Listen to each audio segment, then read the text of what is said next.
देवी त्वां स्तोतुमिच्छामि साध्वीनां प्रवरां परां परात् परां च परमां न हि स्तोतुं क्षमोऽधुना। स्तोत्राणां लक्षणं वेदे स्वभावाख्यानतः परं न क्षमः प्रकृतिं वक्तुं गुणानां तव सुव्रते। शुद्धसत्यस्वरूपा त्वं कोपहिंसा विवर्जिता न चासक्तो मुनिस्तेनाद्यव्यक्ता च त्वया यतः। त्वं मया पूजिता साध्वी जननी च यदादिति दयारूपा च भगिनी क्षमा रूपा यथा प्रसू।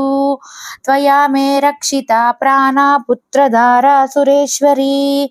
अहं करोमि त्वां पूज्या मम प्रीतिश्च वर्धते नित्यं यद्यपि पूज्यां त्वं भवेत्र जगदम्बिके तथापि तव पूजां वै वर्धयामि पुनः पुनः। ये त्वामाषाढसङ्क्रान्त्यां पूजयिष्यन्ति भक्तितः पञ्चम्यां मनसाख्यायां मासान्ते वा दिने दिने पुत्रपौत्रादयस्तेषां वर्धन्ते च धनानि च। यशस्विनः कीर्तिमन्तो विद्यावन्तो गुणान्विताः ये त्वां न पूजयिष्यन्ति निन्दन्त्यज्ञानतो जनाः। लक्ष्मीहीना भविष्यन्ति तेषां नागभयं सदा। त्वं स्वर्गलक्ष्मीः स्वर्गे च वैकुण्ठे कमलाकला।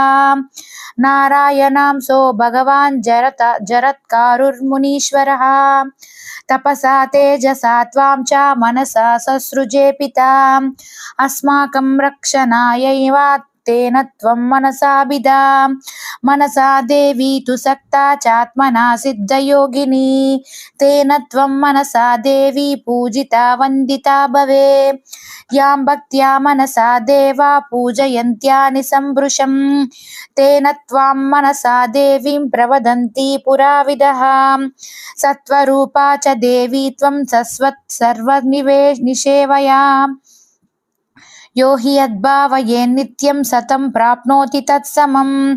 इदं स्तोत्रं पुण्यबीजं तां सम्पूज्य च यः पठेत् तस्य नागभयं नास्ति तस्य वंशोद्भवस्य च विषं भवेत् सुधातुल्यं सिद्धस्तोत्रं यदा पठेत्।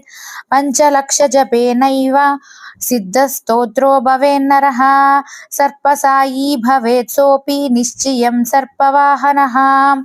इति श्रीब्रह्मवैवर्ते महापुराणे प्रकृतिखण्डे षट्चत्वारिंशोऽध्याये महेन्द्रकृतश्रीमनसादेवी स्तोत्रम् आस्तिकमुनिमन्त्रः।